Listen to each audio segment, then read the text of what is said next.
우리는 어제 아침에 성막의 서론을 보았습니다. 에덴 동산에서 사람이 쫓겨난 이후로 하나님이 거하시는 지상의 공간은 없었습니다. 그런데 하나님은 성막을 주십니다. 성막은 하나님의 모양대로 짓는 것이 하이라이트, 매우 중요합니다. 이제 성막이 보여주는 많은 요소들은 사실 에덴 동산을 연상시키는데요. 신비한 영물인 그룹, 그리고 금, 보석, 살구꽃, 동쪽에 문이 있었다라는 이 모든 것, 이런 것들은 모두 에덴 동산을 연상시킵니다. 흥미로운 것은 하나님께서 총 7번에 걸쳐서 지어야 할 것이 무엇인지를 말씀하고 계십니다. 그리고 마지막 7째 말씀은 안식에 대한 말씀을 하고 계시죠. 여러분, 이 모든 것이 무엇을 연상시킵니까? 굉장히 라임을 맞추는 것 같죠? 무엇에 맞춘 라임이죠? 그것은 첫 창조와 라임을 맞추고 있는 것입니다. 그 결정적인 증거는 성막을 짓다, 만들다라는 이 단어는 창조 때 하나님께서 온 세상을 만들다 할 때 그 동사와 동일한 동사를 사용하고 있습니다. 이뿐만이 아니에요. 성막이 만들어지는 방법은 동일해요. 하나님이 말씀하시고 나서 성령으로 충만한 사람이 그것에 순종하여 그것을 만드는 방식입니다. 우리는 창세기 장면을 알죠. 하나님이 말씀으로 세상을 창조하되 수면 위를 성령께서 운행하시죠. 이 모든 방식이 그대로 재현되고 있는 것입니다.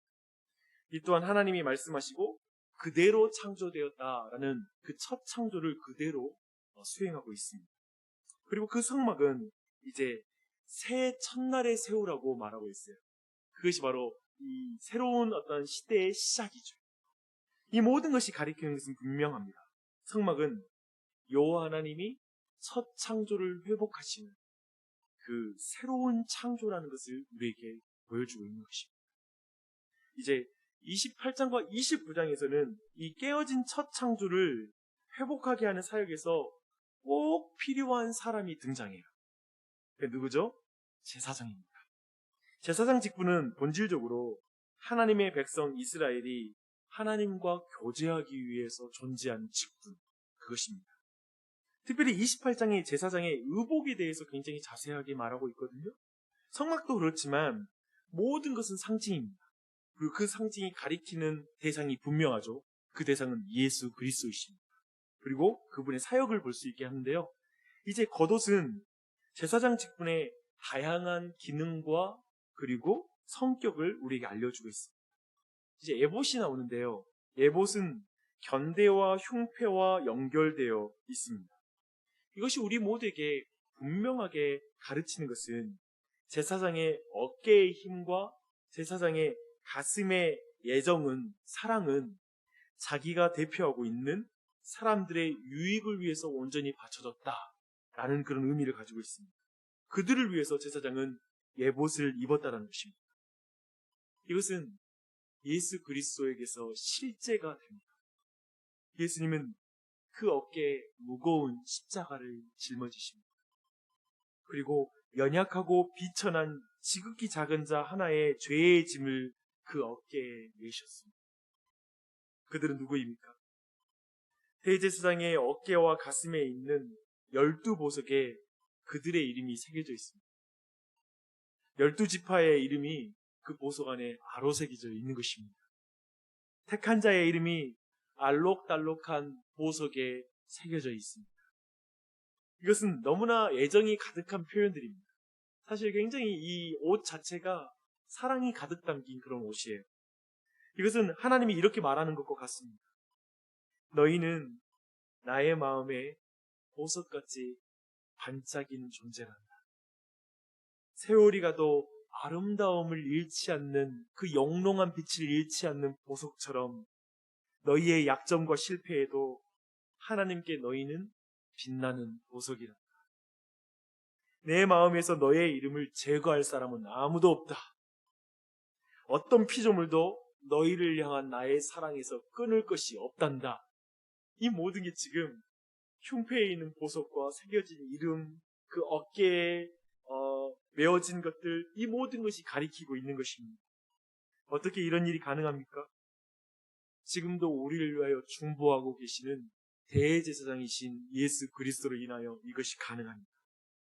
하나님은 우리를 보실 때 예수님의 어깨에 메어진 우리를 보는 거예요. 그리고 예수님의 가슴에 품은 우리를 하나님은 보고 계십니다.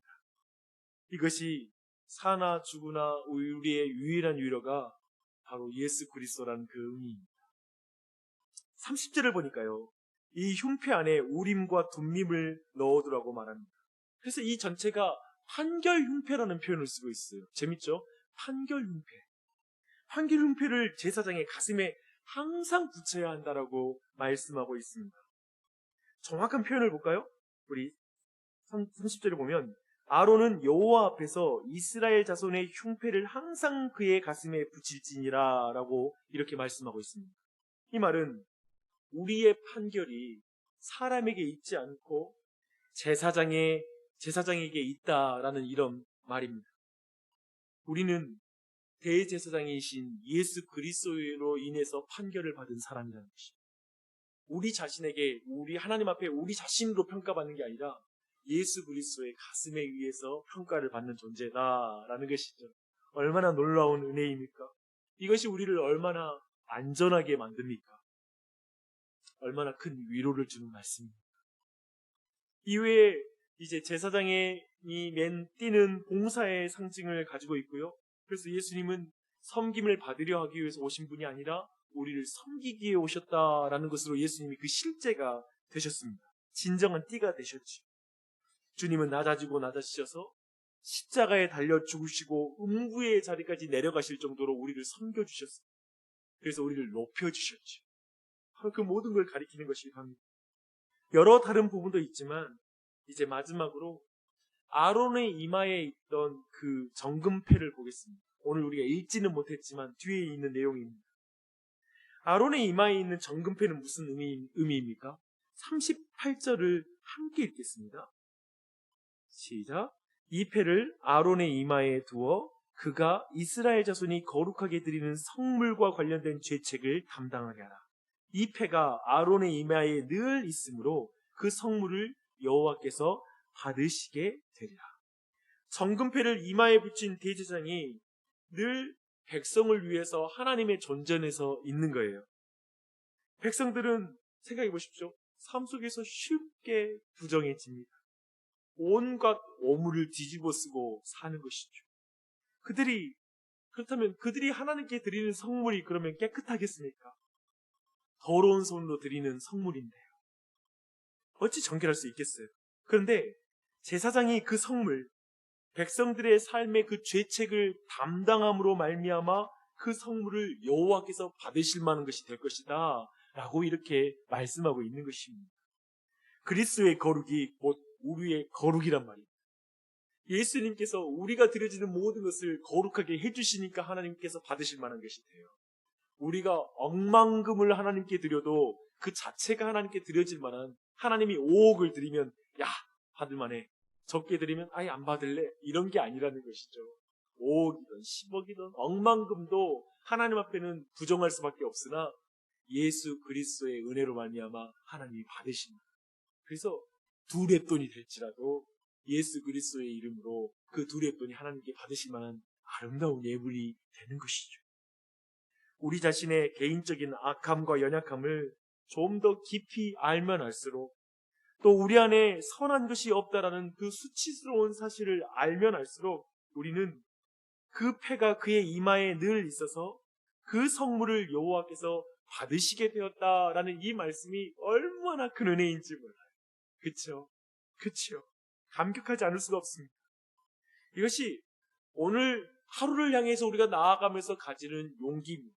많은 그리스도인들이 주일날 끝나고 나서도 이번 주에 죄지을 텐데, 또 기도할 때도 오늘 또 실패할 텐데 라는 마음으로 하루를 한 주를 시작하기 쉬워요. 아니요, 그렇게 패배로 갈 수가 없는 거예요. 우리 예수 그리스도 제사장의 이마에 있는 그 정금패로 말미암아, 예수 그리스도로 말미암아 우리가 정결케 되니 우리 모두가 이 하루를 향해 용기를 가져야 됩니다.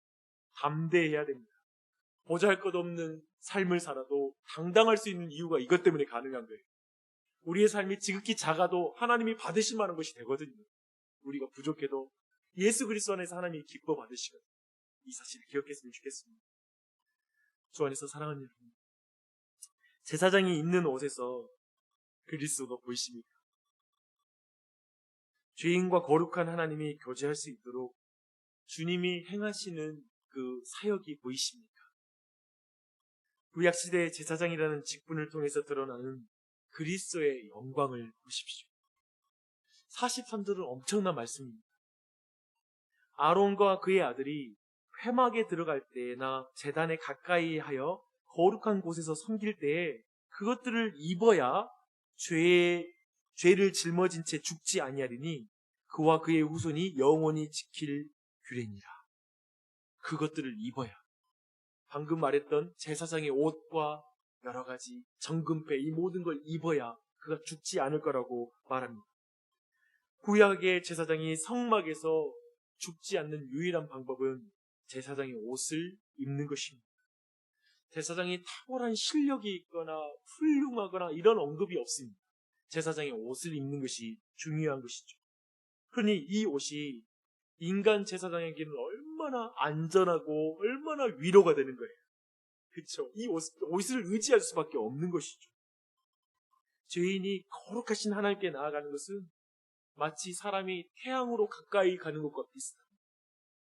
만약 태양 가까이 갈 때 보호하는 옷이 없다면, 특별한 장비가 있는 어떤 장비 안에 들어가지 않는다면 위험해질 뿐이죠. 타 죽을 뿐이죠. 반드시 거룩하신 하나님께 나아갈 때는 하나님이 말씀하시는 옷을 입어야 해요. 우리는 그래서 새하늘과 새 땅에 가서, 즉 하나님의 임재가 있는 새하늘과 새 땅에 가서도 옷을 입어요. 계시록 7장을 보니까 그곳에 있는 백성들은 흰 옷을 입는다라고 말하고 있습니다.